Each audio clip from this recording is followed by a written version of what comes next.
What's up YouTube? Welcome to another Outcast review. Now I know I didn't review it last week on this channel, but I was kind of predisposed with Harry Potter and the Cursed Child, so I didn't have a chance to watch the episode and review it in good time. However, I'm back. Also, I'm back using my DSLR to record the videos. Now the reason why is because during the week I've got a brand new job and I don't have much time to set up lighting and video, etc. So I do my old format. But anyway, I'm glad you're back here. Hope you're enjoying the video hasn't started yet, but drop a like if you're going to enjoy it, and please do subscribe to, be notified and stuff. But Outcast, I absolutely loved this episode. Brett Spiner is really the best part of the show, and I know he only came in a few episodes in, but he has stolen the show easily, especially with the flashbacks of the person that Sidney has taken over as the kind of child killer, and it was just absolutely unsettling. And it reminded me of Robin Williams, rest in peace, in 1 Hour Photo, that kind of loner, scary, sinister character.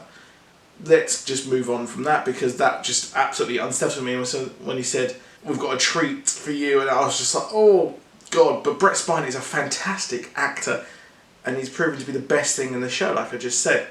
But the whole episode was fantastic, I thought. I mean, we got to see the reason why he's there, why Kyle Barnes is always having possessions around him, and it's because he's kind of like this meter post, the signpost for the real world, the human world.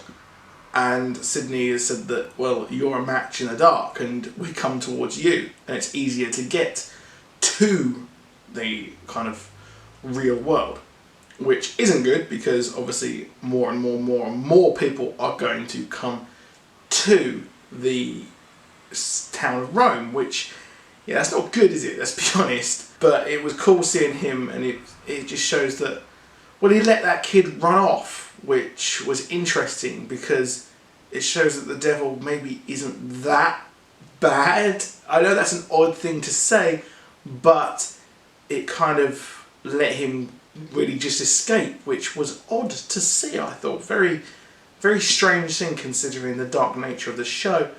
And, well, this guy's a demon, so, there's that. But the rest of the show is interesting. I mean, it shows that the firehouse chief's wife, he prefers her being how she is. Maybe he doesn't know exactly the extent of what she is and why she is, but it goes back to when they were talking about Kyle's mother and saying that, you know what, she would have been fine if you hadn't tried to exorcise her, if you hadn't tried to get rid of the demon. They could have coexisted.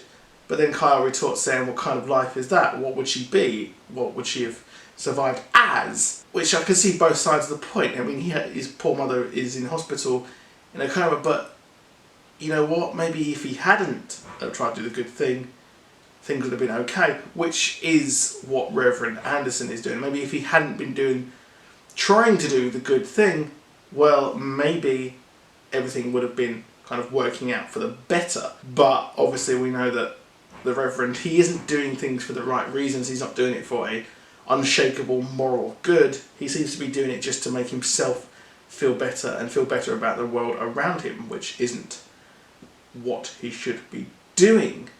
And we saw his conflict with Kyle as well, which is obviously a callback to the pentagram being done on his chest, which is not good whatsoever. And it's interesting to see how this is going to move on, because the show has relied on Kyle and the Reverend each week doing a different exorcism, which I think that hasn't been that good. It's not a good idea that they should fall back on the Monster of the Week, because Monster of the Week episodes are not really what these shorter seasons should be about. It should be about an overarching story, not a Monster of the Week. But the Freak of the Week has led us to this. It's led us to this path. So that kind of makes sense.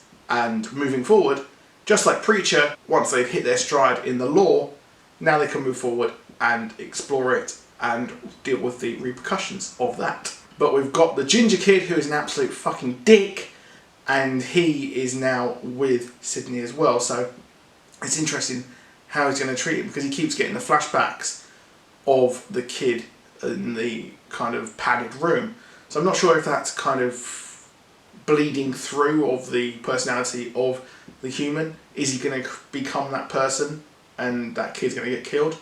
Or is it just him just remembering? I'm not too sure. But that is all for this video, for this review. I'm enjoying Outcast. It's definitely one to watch, I think. It's not that popular. I haven't seen a lot of people talk about it. But I'm talking about it each week, so subscribe for more of that. And I'll see you soon, and goodbye.